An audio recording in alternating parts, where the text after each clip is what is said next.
Well, जब से रामायणा का फर्स्ट ऑफिशियल गेम्स आउट हुआ है ना, तब से कई लोगों के मन में ये सवाल है कि आखिर इस फिल्म के डायरेक्टर, जिनका नाम है नितेश तिवारी, ये आखिर है कौन? मतलब Nitesh Tiwari is a whole new name for most of the people. लेकिन अगर आप गूगल पे जाके ये लिखोगे ना, highest grossing Indian movie ever, तो उसके जो टॉप पे आपको नाम दिखाई देगा ना, दंगल, उस फिल्म के डायरेक्टर है नितेश तिवारी। और इसके अलावा उन्होंने कई सारी अच्छी अच्छी फिल्में भी डायरेक्ट की है, जिन्होंने भले बॉक्स ऑफिस में बहुत अच्छा कलेक्शन ना निकाला हो, लेकिन वो फिल्में वर्थ वॉचिंग थी।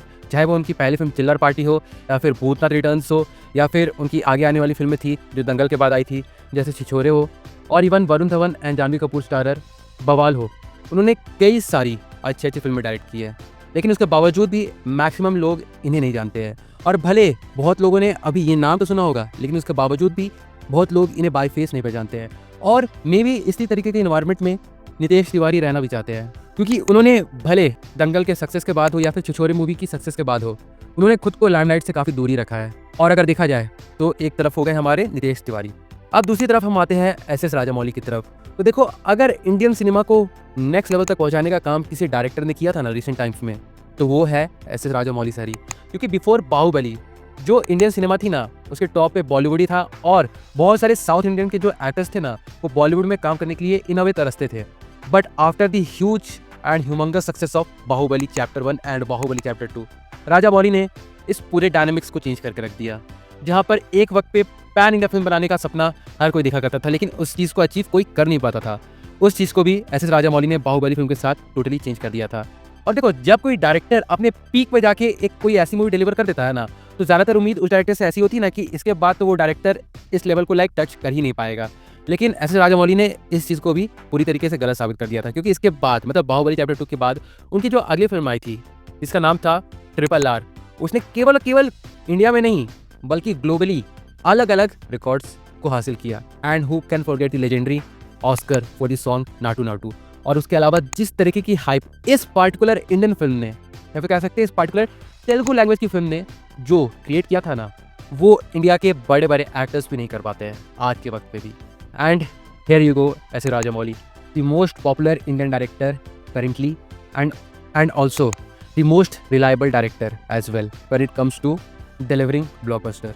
लेकिन इतना कुछ बोलने के बाद ना, मैं एक सिमिलैरिटी इन दोनों डायरेक्टर्स के साथ में रखना चाहूँगा, और वो ये है ना कि इन दोनों डायरेक्टर्स ने कभी भी कोई भी एक भी फेलियर फिल्म डिलीवर नहीं की है। मतलब हाँ, मैं मानता हूँ कि नितेश तिवारी ने चिल्लर पार्टी और भूतनाथ रिटर्न्स जैसी एवरेज या फिर कह सकते हैं बिलो एवरेज फिल्में डिलीवर की थी, but neither of them were a flop और अ फेलियर। और आज के वक्त पे, जैसा मैंने इस वीडियो को स्टार्टिंग में भी बताया, कि वो डायरेक्ट कर रहे हैं Ramayana part 1 and Ramayana part 2, और ये उनकी एक पहली इतनी हैविली और इतनी बड़े बजट वाली फिल्म होने वाली है। इसके बारे में हमें पता है कि ये फिल्म ग्लोबली ऑडियंस को टारगेट करने वाली है। तो क्या हम इस बात से ये कह सकते हैं कि currently Nitesh Tiwari is taking over S Rajamouli as the most popular and as well as the most ambitious director of Indian cinema?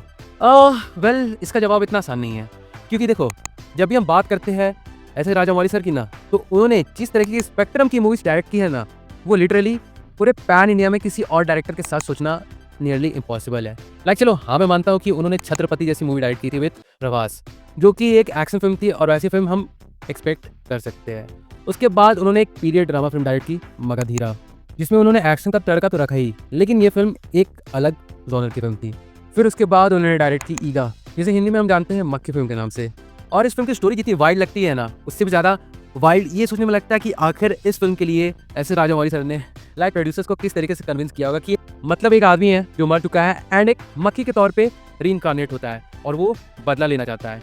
मतलब यार, ऐसी वाइल्ड स्टोरी वाली फिल्म को फाइनेंस करवा लेना ही एक डायरेक्टर की बहुत यूनिक टैलेंट को दर्शाता है। एंड इसके बाद जैसे हम जानते हैं कि उनकी फिल्म आई Baahubali chapter 1 and Baahubali chapter 2, and with this S Rajamouli became a pan India sensation. एंड अभी मैंने थोड़ी देर पहले बताया कि इसके बाद उनकी जो अगली फिल्म आई थी RRR, उसने किस लेवल के सक्सेस के झंडे गाड़े थे। लेकिन एस राजामौली की जो फिल्में आती रही, मतलब जब उन्हें कंटिन्यूअस ह्यूज सक्सेस मिल रहा था, उसके बाद उन्होंने जिस तरह की फिल्म को डायरेक्ट किया, वो मेनली या फिर कह सकते हैं लार्जर दैन लाइफ वाले कैरेक्टर्स थे, या फिर लार्जर दैन लाइफ वाले मूवीज़ को उन्होंने डायरेक्ट किया था, जिसमें जो इमोशंस भी थे ना, वो बहुत ज़्यादा लाउड थे, और जिसमें जो ग्राउंडनेस वाली बात थी ना, वो थोड़ी थोड़ी डिम होते जा रही थी with every upcoming movie of his. लेकिन वहीं दूसरी तरफ अगर हम नितेश तिवारी सर की बात करें, तो उन्होंने जिस तरीके की इमोशन वाली स्पेक्ट्रम विद द फिल्म चिल्लर पार्टी के साथ शुरू की थी ना, उसे उन्होंने अपनी किसी भी फिल्म से फेड नहीं होने दिया। उन्होंने भूतनाथ रिटर्न्स में भी वो इमोशनल स्पेक्ट्रम को कैरी किया, और फिर दंगल में भी इमोशन भर भर के थे, फिर छिछोरे में भी, एंड इवन बवाल। और अगर आप देखो ना, तो रामायण एक ऐसी कहानी है ना जिससे आप एपिकनेस एंड ग्रैंडियर की लाइक एक्सपेक्टेशन तो जरूर से रख सकते हो, लेकिन उससे भी कई ज़्यादा अगर कोई चीज़ आपको बहुत ज़्यादा इंप्रेस कर सकती है ना, तो वो है इस कहानी से जुड़े हुए जो सारे कैरेक्टर्स हैं उनकी इमोशन बैकड्रॉप। जहाँ पर जब भगवान राम अपने भाई भरत से मिलते हैं, तो उस माहौल में जिस तरीके का इन्वायरमेंट क्रिएट होता है ना, उससे बहुत ज़्यादा लाउड रखने की कोई ज़रूरत नहीं है। यहाँ तक कि इवन किसी डायलॉग की भी ज़रूरत नहीं है। It can be portrayed with just simple expression and the magic of eyes, जैसे हमने लेजेंडरी रामायण टीवी सीरीज में देखी है। और पूरे रामायण में ऐसे कई सारे इवेंट्स और ऐसे कई सारे इंसिडेंट्स हैं ना जिन्हें लाउड इमोशन की ज़रूरत बिल्कुल भी नहीं है, टोटली नहीं है। उन्हें जितना ज़्यादा लाइट, उन्हें जितना ज़्यादा डिम रखा जाएगा ना, वो उतने अच्छे तरीके से ऑडियंस से कनेक्ट होगी। और अगर देखिए, मेरा अपना पर्सनल ओपिनियन है, मैं पहले बता दे रहा हूँ कि अगर ऐसी फिल्म डायरेक्ट करने के लिए नितेश तिवारी को चुना गया है ना, तो वो सच में एक बहुत अच्छा मूव है, because Nitesh Tiwari knows how to handle these situations. और इसका दो सबसे बड़ा एग्जाम्पल है, एक तो हो गया दंगल और दूसरा हो गया छिछोरे, जिसमें नितेश तिवारी सर ने आमिर खान एंड सुशांत सिंह राजपूत से बहुत बहुत अच्छी परफॉर्मेंस निकाली थी।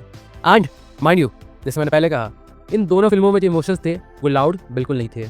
दे were again dim, light and even in a subliminal way. पर इतना कुछ बोलने के बाद जो मेन टॉपिक मैं इस वीडियो में डिस्कस करना चाहता हूँ वो ये है कि क्या अगर ये दोनों फिल्में बहुत बड़ी सक्सेस हो गई, तब Nitesh Tiwari will be considered the biggest Indian cinema director ever? नहीं, ऐसा नहीं हो सकता है।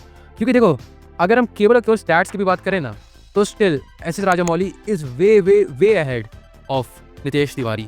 फिर चाहे वो इंडियन सिनेमा को ग्लोबल स्पेक्ट्रम तक ले जाना हो या फिर मल्टीपल प्रॉफिट वेंचर वाली फिल्मों को डिलीवर करना हो, there is no one near of S S Rajamouli. And हमें जैसा पता है कि एस एस राजामौली सर की अगली फिल्म जो आ रही है महेश बाबू के साथ, उसकी जो चर्चा हो रही है वो सिर्फ पैन इंडिया में नहीं हो रही है, उस फिल्म के पीछे ग्लोबल ऑडियंस भी अब डिस्कशन कर रही है। एंड अगर इस बार भी एस एस राजामौली सर ने RRR से भी ऊपर जाके कुछ बहुत बवाल डिलीवर कर दिया ना, then only the sky is the limit.